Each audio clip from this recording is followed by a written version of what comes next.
What's up, guys? Welcome to the channel. My name is Nelson. Today we're inside a 2010 Dodge Charger. Woo! Got it right here. We just picked it up from the dealer. Weird key. I'm pretty sure I don't know what's going on here, but it does work. So we're gonna stick it in right in there.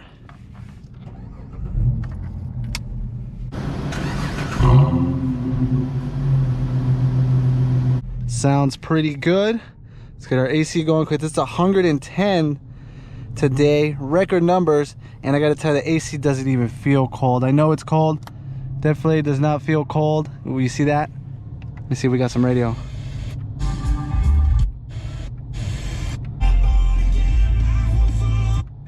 I can't even see anything, honestly, but it's working. It's a shame we can't jam out for a little bit. Let me put some stuff away. Just picked it up for the dealer because it still has warranty. They replaced the airbag, the driver's side airbag, and then they replaced the passenger side airbag. Super cool. They replaced it for free on this 2010 Charger. Let's go for a POV test drive, guys.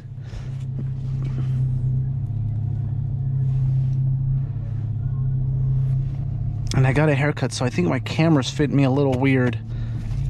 And I'll have to get that adjusted a little later. It's got, this Charger has low miles, only has 111,000 miles. Pretty good. Just picked it up at the dealer. Let's see how she goes. I believe those were the recalls that we had done on it. So how's everyone doing? Ooh, kind of an odd shifter. It's like really down here. It's not like it moved when I did the steering wheel movements. At least I feel like it didn't move. I feel like it didn't move with me. So this one's got a single chamber exhaust. Definitely sounds like a dual chamber. And I think originally stock it does have a dual chamber, or at least two pipes coming out, maybe like a Y pipe or an X pipe or something, but they got rid of that and they're straight just running one pipe. Oh, now that we're starting to drive, I do feel the AC, but I don't want to turn it all the way up because then you won't hear me talk. And what are we talking about today? I have no idea. Maybe just how hot it is. Today, all the power went out while I was going to Modesto. I was driving that big old truck and I was low on fuel. So I stopped at the gas station at the Arco and the pumps were all off. Inside, they closed the shop. They said, we have no power, we can't sell nothing, go somewhere else. I was like, all right, Chevron's across the street. Went across the Chevron, they said the same thing. Got a text message from the school saying that the power was out, and I'm like, holy poop. Wow, I was at the junkyard in Modesto. That's ultimately why I went, to pull some parts for my Camry. And they tell me, hey Nelson, because they know me over there by name, they're just like, Nelson, we can't even sell you any more parts, you got to get out of here. And I'm like, what? He's like, yeah, Nelson, I can't write you a receipt because the power just went out. Like literally when I was leaving already, I got a seat, like a whole driver's side seat. I cannot believe how much they want for a seat on an old Camry, man. They wanted like $150. And I called around, and my boy over there at California Auto, he had it for 70 bucks.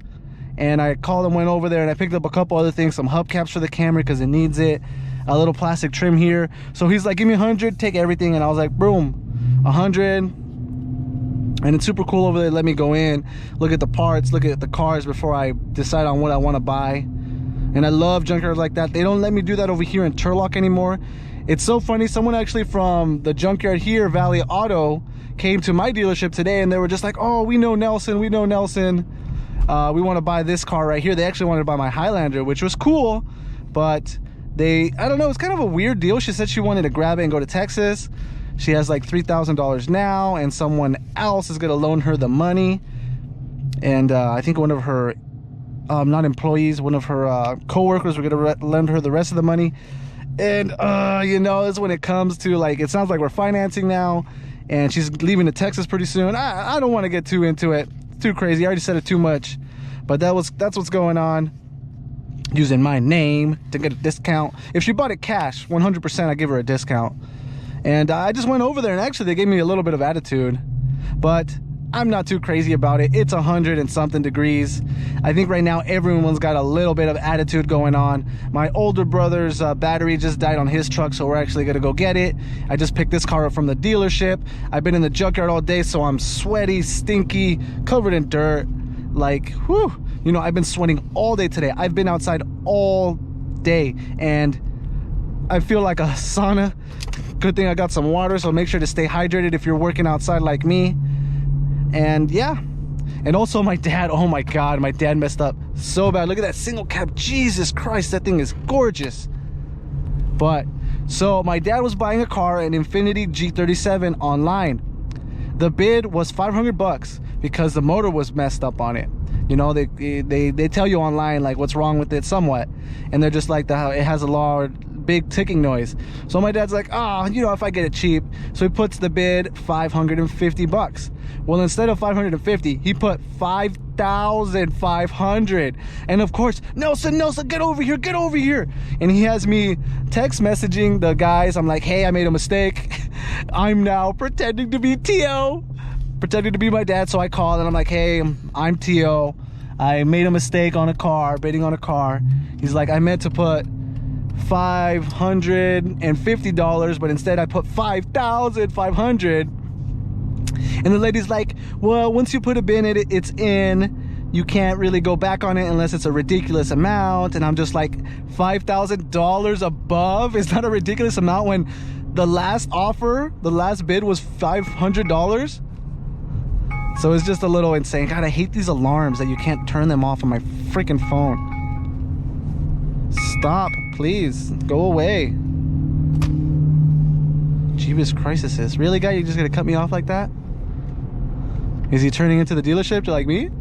Oh, I think I'm just gonna go for a little longer because, you know, it's been crazy. So how have you guys been?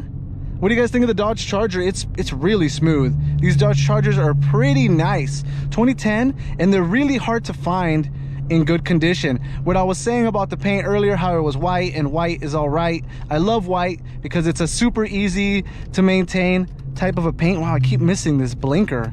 But I know you have to be careful with this stuff because on these Chargers, on these Dodge Chargers, Chrysler 300s, everything breaks. This little switch right here will break. Easy fix though. Look at this guy. All right, buddy. And then this right here, I'm pretty sure if I keep haggling with it, it'll break too. Let's go for a little longer. The key is a little weird. Looks like it's not doing the greatest. They just had the Comic-Con over here in Turlock. Also, what's coming up? Oh, we're gonna be driving EVs, electric vehicles, pretty soon. It's gonna be super sweet. Even if they don't let me drive them, we're still gonna go out to the show and check them out. Hopefully they'll have some Teslas. That'd be so cool. So stick around for that. I think it's on the 8th of this month, so 2 days away, we're gonna go drive some EVs. That's gonna be super awesome. But these Chrysler 300s are awesome, and the Dodge Chargers these years, the 3.5 liter motor they have is a really good motor. The number one issue is probably gonna be head gasket and like water pump and stuff and timing chain, but it's so cool because it's actually fixable this year's on these years for this car compared to the old Chrysler 300s and Dodge Chargers, which were, first of all, not very good looking, terrible cars. They had a motor similar to this. I think it was a 3.0 or 3 point something, but apparently mechanics would reject those cars and would refuse to do, you know, any type of head gasket or water pump on those types of vehicles because they were so bad, and they would do it once and it would still leak and they would have to do it again, and then once the mechanic gets into repairing the car 2-3 times, there's no profit for the mechanic. So he basically just should have just rejected the car from the very beginning. But these are not like that. I like these a lot because they're very easy to fix, very easy to repair if something like that does happen. I don't think there's anything wrong with this one. We did motor oil, transmission oil, rotated the tires, brakes all around, differential oil. So we've done just about every single little tiny thing on this car, and it is just, wow, it's just a winner, man. A normal shifter, which I like. Also a common issue is this stuff right here. You can see I got wear and tear everywhere. Take rid of that here. A little bit of these plastic stuff coming off. I mean, you could always paint it black. The radio is okay.